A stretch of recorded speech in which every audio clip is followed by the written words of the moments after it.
Amin, amin. Makasih, Guru Manggun. Silakan, Pastor Bakti. Mari kita berdoa. Terima kasih Tuhan atas segala kasih-Mu. Engkau sangat baik. Dimana kami boleh mengalami suasana surga, hadirat Tuhan pada saat pagi. Berfirmanlah Engkau Tuhan. Kami sudah siap mendengarkannya. Di dalam nama Yesus Kristus kami berdoa. Amin. Saudara kasih Tuhan, hari ini kita belajar firman Tuhan, yaitu tentang kebenaran yang disingkapkan. Ya, the truth is revealed. Ya, jadi sangat penting sekali bagaimana kebenaran ini disingkapkan. Dengan dasar ayat Roma 6 ayat 1 sampai kepada ayat yang ke-3. Saya bacakan. Jika demikian, apakah yang hendak kita katakan? Bolehkah kita bertekun dalam dosa supaya semakin bertambah kasih karunia itu? Dan sekali tidak. Bukankah kita telah mati bagi dosa? Bagaimanakah kita masih dapat hidup dalamnya? Atau tidak tahu kamu bahwa kita semua yang telah dibaptis dalam Kristus telah dibaptis dalam kematiannya? Saudaraku, kasih Tuhan, pada saat pagi ini ada hal-hal yang perlu kita pahami lebih lanjut dari apa yang kita sudah pernah dengar. Karena kasih karunia itu dinyatakan kepada kita. Karena sesuatu memang kita tidak sanggup untuk melakukannya. Sehingga diberikan gratis, cuma-cuma. Tetapi dalam hal ini, sesudah kita menerima namanya kasih karunia, karena kita sudah diselamatkan oleh karena kasih karunia, kita sudah menerima dengan gratis, tapi perjalanan kita masih panjang. Kita masih hidup lagi. Beberapa waktu lagi Tuhan izinkan kita hidup. Kita tidak tahu kapan waktunya kita akan dipanggil Tuhan bersama dengan Dia selama-lamanya.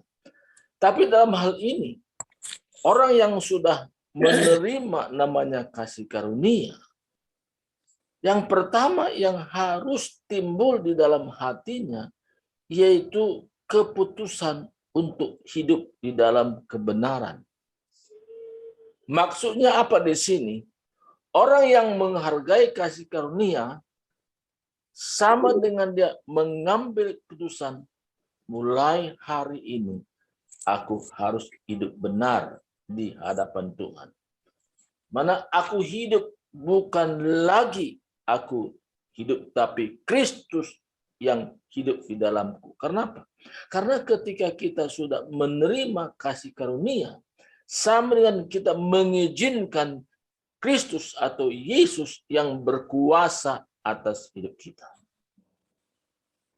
Jadi ini yang sangat penting. Jadi untuk ikut Tuhan itu harus lebih serius daripada hari-hari sebelumnya.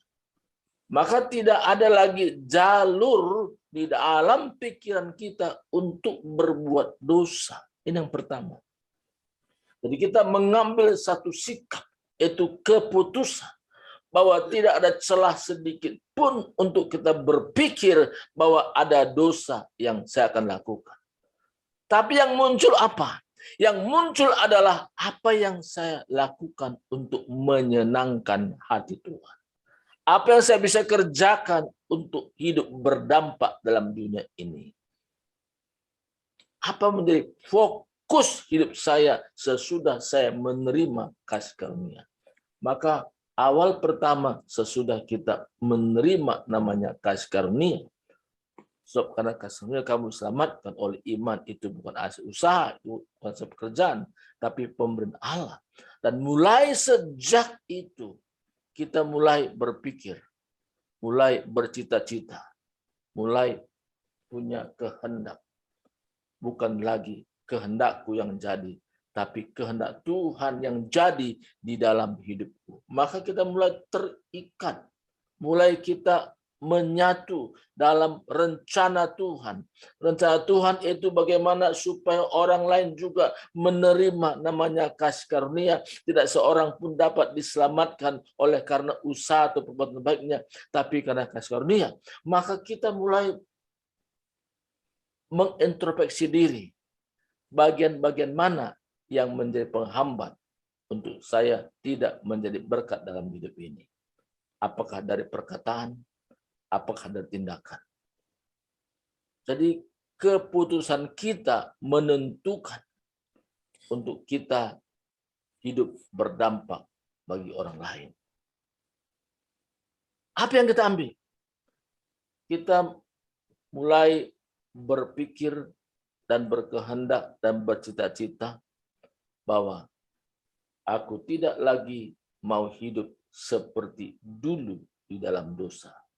Tapi mulai hari ini, sejak aku menerima namanya kasih karunia, pemberian gratis dari Tuhan, maka aku hidup sesuai dengan kehendak dan maksud Tuhan. Artinya apa di sini?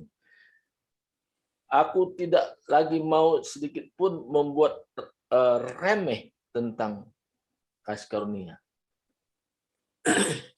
Yang remeh di sini yaitu ada orang berpikir begini, kalau aku sudah menerima kasih karunia, aku bebas buat dosa karena sekali aku sudah selamatkan, Tuhan terus selamatkan aku walaupun aku kembali kepada kubangan dosa, aku pasti selamatkan. Ini pola pikir yang salah. Pola pikir yang benar seperti apa? Aku mau menjangkau jiwa-jiwa supaya punya pemahaman. Tidak ada jalan yang lain orang dapat diselamatkan. Tidak ada cara lain orang dapat selamatkan. Tidak ada orang bisa selamatkan karena usaha atau perbuatan baiknya.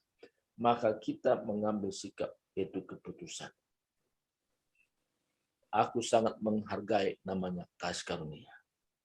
Jadi pikiranku, perasaanku, semua itu berfokus kepada Tuhan. Ini yang sangat penting. Kalau kita mulai berfokus kepada Tuhan, maka hidup kita dari hari ke hari semakin berdampak. Kata berdampak artinya menjadi berkat bagi banyak orang. Orang pun mulai dalam hati bertanya, apa yang membuat satu perbedaan hidup seseorang ini? Dulu aku tahu hidupnya, tapi sekarang kok jauh perubahan menuju kepada lebih baik. Di mana rahasianya ini? Jadi orang ingin tahu, makanya orang mulai bertanya. Mulai orang mendekat. Disitulah kesempatan kita bersaksi kepada orang.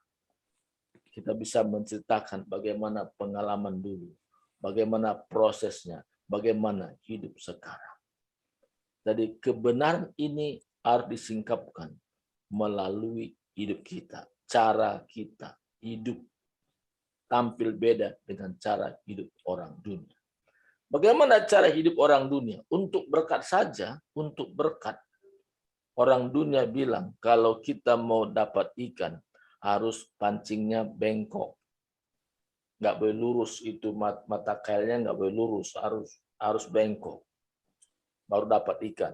Demikian juga halnya, kalau kita dapat berkat ya secara finansial sebagainya, kita harus bengkok-bengkok juga. Itu cara dunia.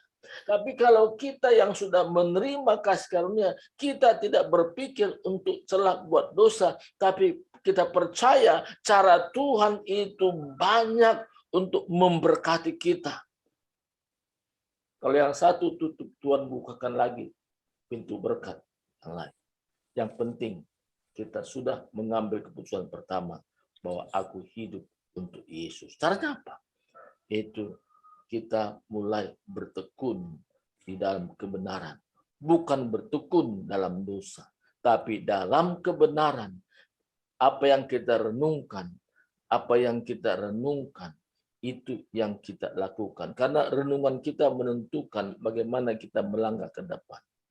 Tapi yang kita renungkan bukan masa lalu, tapi masa sekarang dan masa akan datang. Bagaimana rencana Tuhan, bagaimana kehendak Tuhan untuk lebih lagi melalui kita. Yang kedua, bagaimana supaya kita Tuhan semakin pakai di dasar. Yang kedua, kita mulai namanya komitmen. Komitmen artinya apa? dalam hati kita bukan saja mengambil keputusan, tapi tindakan-tindakan yang kita lakukan itu tindakan berdasarkan pimpinan daripada Roh Kudus. Pekerjaan Roh Kudus sampai sekarang masih berlaku, bukan hanya pada zaman gereja mula-mula, tapi zaman sekarang bagaimana Roh Kudus bekerja melawat setiap umatnya, yang orang sudah mengambil keputusan, aku hidup bukan untuk aku lagi, tapi untuk Yesus. Maka Roh Kudus bekerja memimpin kita masing-masing. Hal-hal yang kita tidak mampu, Tuhan berikan kesanggupan sehingga kita sungguh-sungguh hidup berdampak.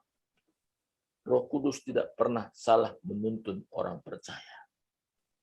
Kadang-kadang pimpinan Tuhan itu tidak sesuai dengan kehendak kita. Tapi kalau kita belajar untuk pimpinan Tuhan, walaupun tidak sesuai dengan kemauan kita, tapi kalau kita merelakan hati kita, Tuhan, inilah aku Tuhan. Walaupun apa yang Tuhan pimpin itu bertentangan dengan kehendakku, tapi bukan lagi kehendakku, tapi kehendakmu lah jadi. Kalau ini sudah menjadi komitmen kita, ini luar biasa. Kadang-kadang ya saudaraku, dalam hidup ini kita berpikir dulu apa yang bisa ku dapat dari orang lain. Itu dulu pikiran lama, apa yang bisa ku dapat. Tapi sesudah Tuhan ubah pikiran kita, pikiran Kristus. Apa yang bisa ku berikan, apa yang bisa ku lakukan untuk orang lain. Dan kita bisa lakukan sangat simpel. Pertama, kalau kita ketemu dengan teman, sahabat, kita mulai senyum orang itu. Senyum itu tidak perlu bayar-bayar mahal. Senyum itu ya sesuatu yang kita mudah lakukan. Senyum itu sesuatu yang membuat orang pun bisa ikut senyum kalau kita senyum. Itu mudah. Yang kedua apa? Kita mulai berpikir dari mana saya bisa menolong seorang itu. Karena pertolongan itu tidak selalu berdasarkan finansial, tetapi menyampaikan sesuatu kesaksian. Bagaimana kita diubahkan juga. Itu menolong orang lain. Sehingga keluar dari kehidupan yang lamanya. Dia mengambil keputusan. Kalau ibu ini bisa, kalau bapak ini bisa, masa saya nggak bisa? Dan kita tuntun dia dalam doa. Waktu kita berdoa, Roh Kudus memimpin kita lagi. Orang itu mungkin tidak cerita tentang masalah hidupnya, tapi Roh Kudus bekerja, membukakan, menyingkapkan di dalam hati kita untuk kita sampaikan dalam doa kepada seseorang itu. Sehingga orang itu pun mendapatkan jamahan. Jamahan dari Tuhan itu membuat nilai-nilai yang luar biasa. Perubahan yang luar biasa terjadi kepada orang lain. Saudaraku, sesudah tadi kita ambil keputusan, kita komitmen. Aku hidup bukan untuk aku lagi. Tapi aku hidup untuk Yesus. Caranya apa? Kita menceritakan perubahan dalam hidup kita menuju lebih baik daripada hari sebelumnya. Jadi kalau orang yang sudah menerima namanya kasih karunia, dia sudah mengambil keputusan, dia mulai bertindak, melangkah, menceritakan kebaikan Tuhan yang Tuhan kerjakan melalui dirinya, maka orang tersebut penuh dengan kesaksian. Kesaksian inilah yang membuat kita tampil beda dari orang lain. Kalau hanya perkara jasmani menjadi andalan kita, ada orang yang tidak percaya Yesus juga secara finansial lebih dari kita. Tapi kesaksian yang kita alami itu orang lain tidak mendapatkannya. Karena kesaksian ini adalah tidak bisa dibantah oleh siapapun. Karena pengalaman hidup kita. Itu tadi. Busi Tinjak, waktu dia menyembah Tuhan. Dia bisa mengalami bagaimana hadirat Tuhan. Bagaimana suasana surga. Walaupun di rumah. Tapi Suasana surga bisa dialami oleh setiap orang ketika dengan sungguh-sungguh menyembah. Karena kehadiran Tuhan tidak ditentukan oleh tempat, tapi sikap hati untuk menyembah Tuhan itu menentukan bagaimana hadir Tuhan dialami oleh setiap orang. Dan ini pengalaman hidup saya juga, saudaraku. Ada orang tanya, apa yang menjadi kekuatan bagi Pak Surbakti sampai hari ini? Kalau saya lihat dari cara hidup dan sebagainya, apa yang dialami, kayaknya saya aja nggak kuat dah. Nggak kuat. Ini kata sebagian orang ya. Memang kalau kekuatan jasmani, fisik, itu terbatas sekali.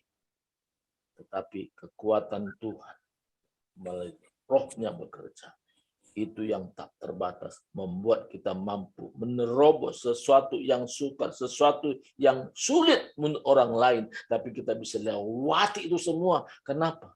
Karena pertama tadi kita sangat bangga Tuhan sudah menyerahkan nyawanya bagi kita. Yang kedua, kita punya keputusan dan komitmen.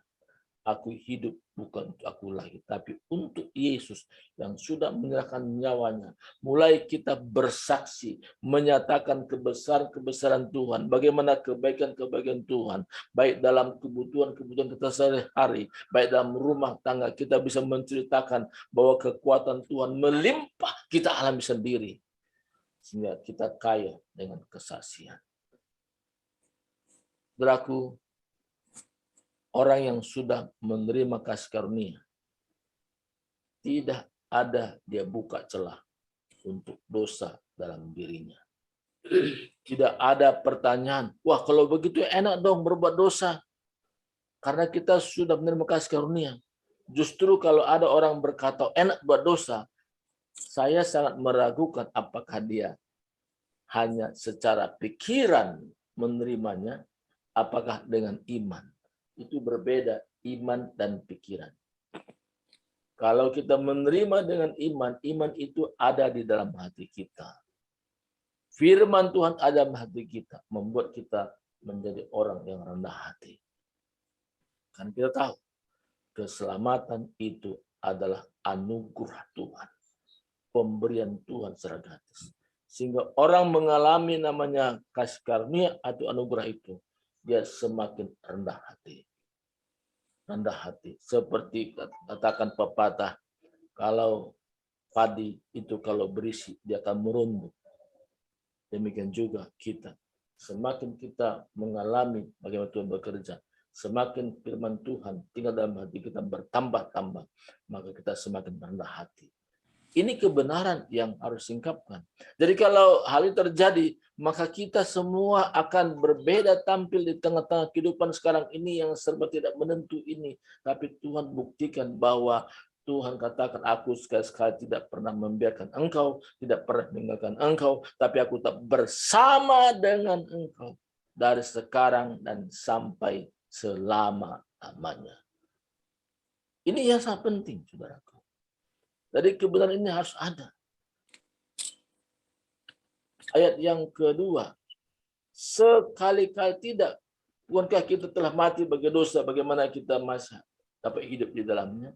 Kita sudah mati bagi dosa. Artinya, kita tidak mengizinkan dosa sama sekali itu masuk dalam kita. Kita tidak memberikan peluang sedikit pun dosa itu. Tapi yang ada apa? Firman Tuhan senantiasa terus bekerja. Yang menjadi renungan kita bukan kekurangan orang, tapi bagaimana firman Tuhan terus kita renungkan. Sehingga dalam hati kita, firman Tuhan itu bagaikan mata air yang membual terus. Sehingga kemanapun kita pergi, yang keluar daripada mulut kita, yaitu kesaksian demi kesaksian. Dan ini kita alami sendiri. Ayat yang ketiga, atau tidak tahu kamu bahwa kita semua yang telah dibaptis dalam Kristus telah dibaptis dalam kematiannya. Arti di sini apa? Kita punya pengalaman sendiri bagaimana sesuatu sifat dosa, ya, atau dibilang carnal desire itu sudah lagi tidak berkutik tidak lagi bersuara dalam diri kita. Karena apa? Karena kematian Yesus itu di kayu salib sama dengan kita juga menyatu dengan Dia, sehingga tidak mengizinkan lagi itu benih-benih dosa itu tumbuh. Tidak lagi. Benih dosa yang dimana diwarisi waktu orang tua kita, opung kita, atau warisan dari Adam sekalipun, kita tidak mengizinkan lagi untuk hidup.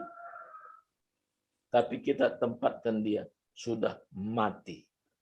Kematian Yesus kayu salib itu sama dengan kematian yang namanya benih dosa. Atau pikiran-pikiran lama kita sudah taruh itu mati. Ketika itu kita lakukan, saudaraku, dari hari ke hari. Perjuangan kita yaitu menempatkan tetap, yaitu tidak lagi berkutik kehidupan yang lama. Kenapa? Karena siapa yang dalam Kristus, ia adalah ciptaan baru. Yang lama sudah berlalu.